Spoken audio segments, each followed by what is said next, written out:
addressed by Chief Guest Thiru S.R. Balashanmugam Avargal, the Managing Director of S.R. Prime Groups.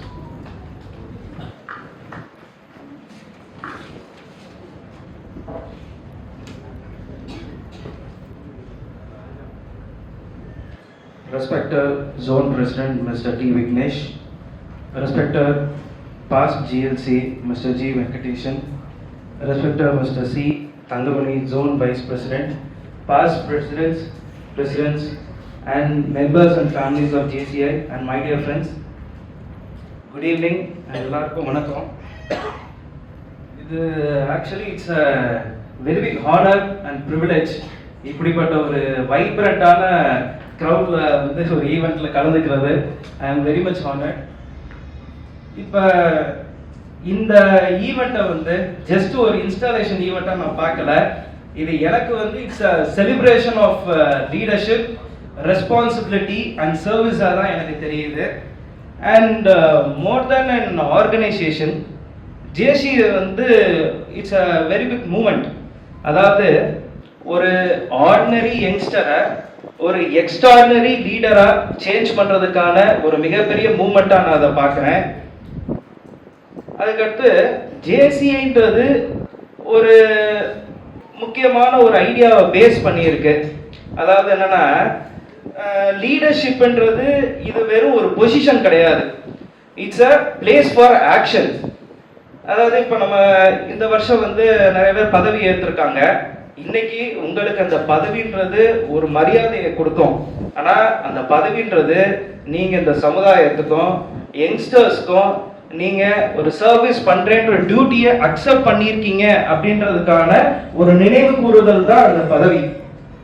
ஆனா எனக்கு ரொம்ப கான்ஃபிடென்ட்டா நான் சொல்லுவேன், ரொம்ப சந்தோஷமா சொல்லுவேன், இப்ப இருக்க பதவி ஏற்றிருக்க எல்லா ஆஃபீஸ் பேரர்ஸும் இந்த வருஷம் எல்லா ஜேசிஸும் பெருமைப்படுற மாதிரி அவங்களோட செயற்களை, அவங்களோட ரெஸ்பான்சிபிலிட்டிஸை நல்ல விதமாக பண்ணுவாங்கன்னு எனக்கு நம்பிக்கை இருக்கு.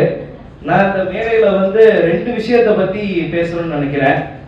ஒன்று லீடர்ஷிப் அண்ட் பிஸ்னஸ், இன்னொன்று பர்சனல் ஃபினான்ஸ் மேனேஜ்மெண்ட். அதாவது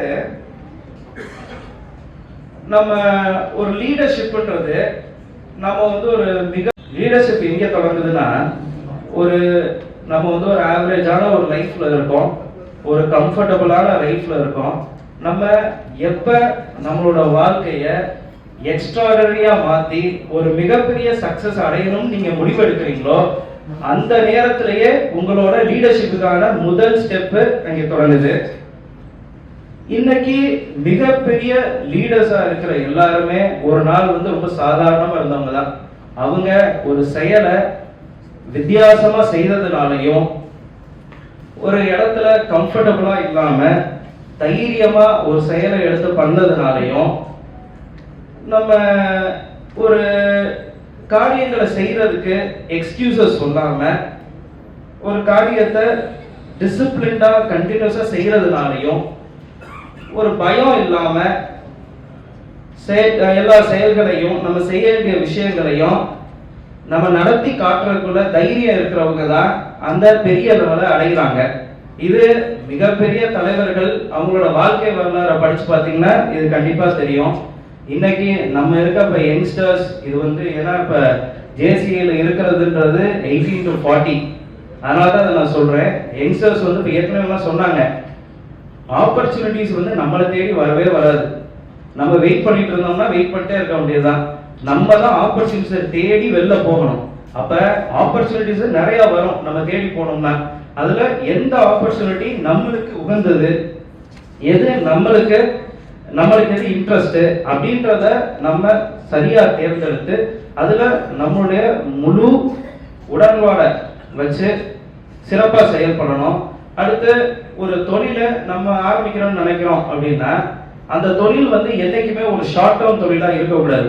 ஒரு 4 வருஷம் 5 வருஷம் தான் அந்த தொழிலுக்கு வந்து ஒரு ப்ராஸ்பெக்ட் இருக்கு அப்படின்னா கண்டிப்பா அந்த தொழில் நம்ம செலக்ட் பண்ணக்கூடாது. ஒரு லாங் டேர்ம் ப்ராஸ்பெக்ட் இருக்கணும். ஏன்னா நம்ம வந்து அந்த தொழிலுக்காக நம்ம வந்து பொருள் செலவு, நேர செலவு, உழைப்பு இது எல்லாத்தையும் போடும்போது ஒரு லாங் டேர்ம் பெர்ஸ்பெக்டிவ் இருக்கிற தொழிலா இருந்தால் மட்டும்தான் ஒரு கண்டினியூஸ் ப்ராக்ரஸும் ஒரு மிகப்பெரிய growth-ஐயும் கொடுக்க முடியும்.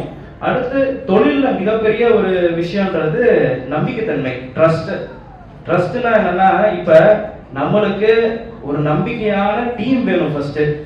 அடுத்து நம்மளோட கஸ்டமர்ஸ், பிசினஸ் அசோசியேட்ஸ், சப்ளையர்ஸ், அவங்கள்ட்ட ஒரு நம்பிக்கைத்தன்மையை நம்ம உருவாக்கணும். என்னைக்குமே நம்ம வந்து ஒரு ஃபால்ஸ் கமிட்மெண்ட்ஸ் கொடுக்க கூடாது.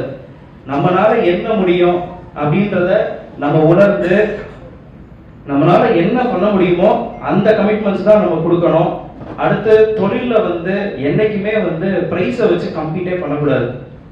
ஏன்னா நான் எம்பிஏ பண்ணும்போதும் இந்த எல்லோவா எங்களுக்கு வந்து ஒர்க் ஷாப்ஸ், கேஸ் ஸ்டடிஸ்லாம் கொடுப்பாங்க. அதுல பிரைஸ் அப்படின்ற ஒரு ஃபேக்டர் வந்து என்னைக்குமே வந்து நம்ம ஒரு காம்பிடன்சியை எடுக்கக்கூடாது. அதாவது தொழில் பண்றோம் அப்படின்றப்ப நீ என்ன வித்தியாசமா பண்றோம்னா வந்து நான் விலையை குறைச்சு கொடுக்குறேன் அப்படின்றத இந்த காலகட்டத்துல வேலைக்கே ஆகாது. ஏன்னா நம்ம போட்டி போறது எல்லாமே மிகப்பெரிய கார்பரேட்ஸ் தான். அப்ப நம்மளுக்கு வேற காம்பிடன்சிஸ் இருக்கணும். பிரைஸும் வந்து ஒரு ஒன் ஆஃப் த காம்பிடன்சியா இருக்கலாம். அடுத்து நம்ம பர்சனலா நம்ம வந்து நம்ம அண்டர்ஸ்டாண்ட் பண்ணிக்கணும். நம்மளோட பாசிட்டிவ் என்ன, மைனஸ் என்ன. தொழில்ல எல்லாமே எல்லாருக்கும் தெரிஞ்சிடாது, எல்லாமே எல்லாரும் கத்துக்கவும் முடியாது. இப்ப என்னோட மைனஸ் இது, என்னோட தொழிலுக்கு தேவை இதுன்றத புரிஞ்சுக்கிறதுலாம் மிகப்பெரிய விஷயம். அப்ப அந்த மைனஸை பிளஸ் ஆக்குறது ஒரு பார்ட்னர் வேணுமா, பார்ட்னரை சேர்த்துக்கணும். இல்ல ஒரு நல்ல எம்ப்ளாயி வேணுமா, அவங்கள நம்ம சேர்த்துக்கணும். அது இந்த காலத்துல தொழிலுக்குன்றது ரொம்ப முக்கியமான விஷயம். அடுத்து நம்ம இப்ப இருக்கிறது வந்து இந்த 20s and 30s இந்த ஏஜ் குரூப் வந்து இருக்கிறது best age group for working. நம்ம இந்த நேரத்துல வந்து ஒரு கம்ஃபர்டபுளா இல்லாம நம்ம கால்குலேட்டட் ரிஸ்க் எடுக்கணும். அப்பதான் இந்த காலத்துல வந்து நம்மளால ஜெயிக்க முடியும். அதுக்கடுத்து வந்து பர்சனல் ஃபினான்ஸ் மேனேஜ்மெண்ட். இப்ப நம்ம வந்து ஒரு தொழில் ஆரம்பிக்கிறோம், ஒரு 2 வருஷம் 3 வருஷம் கண்டிப்பா அந்த தொழிலுக்காக எல்லாத்தையும் உள்ள போடுற மாதிரி தான் இருக்கும். இருக்கிற பணம், நேரம் எல்லாத்தையும் உள்ள போடணும். அப்படி போட்டா தான் நம்மளால வந்து சக்சஸ் பண்ண முடியும். ஆனா ஒரு தொழில் வந்து ஒரு 2 வருஷம் 3 வருஷத்துல ஒரு சஃபிஷியன்ட் ஆனதுக்கு அப்புறம் அந்த தொழில இருந்து சேலரி, மந்த் ஆன் மந்த் நம்மளுக்கு சேலரி, எவ்ரி இயர் டிவிடெண்ட். இது ஏன்னா இது ஒரு டிசிப்ளின். இந்த டிசிப்ளின் நம்ம ஃபாலோ பண்ணாதான் நம்ம வந்து பெருசா வளர முடியும். மாதம் நம்ம வந்து ஒரு சேலரி எடுக்கிறோம் அப்படின்னா அது 3 கமிட்மெண்ட்ஸ். ஒன்னு ஃபினான்ஷியல் கமிட்மெண்ட், ஒன்னு ஃபேமிலி கமிட்மெண்ட், இன்னொன்னு லைஃப் ஸ்டைல் கமிட்மெண்ட், இன்னொன்னு இன்வெஸ்ட்மெண்ட். அப்படி எடுக்கலன்னா நம்மளோட ஃபண்டுன்றது முழுக்க ஒரு தொழிலே இருக்கும். நம்மளுக்கு எமர்ஜென்சி ஃபண்டுன்றது எதுவுமே இருக்காது. ஸோ பர்சனல் இன்வெஸ்ட்மெண்ட்ஸ்ன்றது கண்டிப்பா வேணும். அது இன்னைக்கு இந்த காலத்துல வந்து கோல்டு, எஃப்டி, பாண்ட்ஸ், அதுக்கப்புறம் ஈக்விட்டிஸ், இந்த மாதிரி நிறைய விஷயங்கள் இருக்கு. இன்னைக்கு பாண்ட்ஸ்ன்றது மோர் தென் எஃப்டி ரொம்ப நல்லா இருக்கு. இப்ப வின்வெல்த் அப்படின்ற ஒரு ஆப் இருக்கு. முன்னாடிலாம் வந்து இதை பத்தி எங்களுக்கு எதுவும் தெரியாது, இதெல்லாம் எங்க போய் பண்றதுன்றதெல்லாம் முன்னாடி காலம். இன்னைக்கு வந்து எல்லாமே ஃபிங்கர் டிப்ல இருக்கு. வின்வெல்த்னு ஒரு ஆப். அதுல நீங்க பாத்தீங்கன்னா முத்தூட் ஃபினான்ஸ், மணப்புரம், நிறைய என்பிஎஃப்சிஸ், நிறைய ஸ்மால் ஃபினான்ஸ் பேங்க்ஸ், அவங்க வந்து அவங்களோட ஃபண்ட் ரைஸ் பண்றதுக்கான எல்லா பாண்ட்ஸும் அதுல வருது. நம்மளுக்கு வந்து மினிமம் 10 to 11% ரிட்டர்ன்ஸ்ன்றது அந்த பாண்ட்ஸ்ல நம்ம எல்லாருக்குமே வருது. அதுக்கடுத்து ஈக்விட்டிஸ் வந்து இது வந்து நான் பார்த்துட்டு இருக்கிறேன். அதனால கண்டிப்பா ஒரு மிகப்பெரிய ஒரு ஃபண்ட் நம்மளுக்கு இருக்கும் அப்படின்றத உறுதியா சொல்றேன். அடுத்து நம்ம கம்யூனிட்டி. இப்ப நம்ம வந்து ஒரு தொழில சஃபிஷியன்ட் ஆனதுக்கு அப்புறம் நம்மளால முடிஞ்ச விஷயங்களை நம்மளுக்கு சுத்தி உள்ளவங்களுக்கு கண்டிப்பா செய்யுங்க. ஏன்னா நம்ம வளர்றது இல்லாம நம்ம கம்யூனிட்டி வளரணும். அதுதான் உண்மையான growth. இப்ப இதுக்கு முன்னாடி எல்லாரும் பேசினாங்க, அவங்களுக்குலாம் நம்மளுக்கு பேச வராது. இது நம்மளுக்கு தெரிஞ்சது, நான் வந்து இது வரைக்கும் பார்த்த விஷயங்களை நான் சொல்றேன். யாரும் தவறுதலா எடுத்துக்க வேண்டாம். மீண்டும் இன்னைக்கு பதவி ஏற்ற அனைவருக்கும் என்னுடைய வாழ்த்துக்கள். உங்க பணி சிறக்கணுன்றது வாழ்த்துக்கள். மற்றபடி இங்க இருக்க எல்லாருமே மிகப்பெரிய லெவல்ல சாதிக்கணும், பேர் சொல்ற மாதிரி வரணும்னு சொல்லி வாழ்த்தி விடைபெறுகிறேன். நன்றி, வணக்கம்.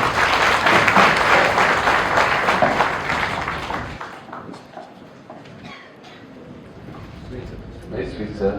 Thank you, sir.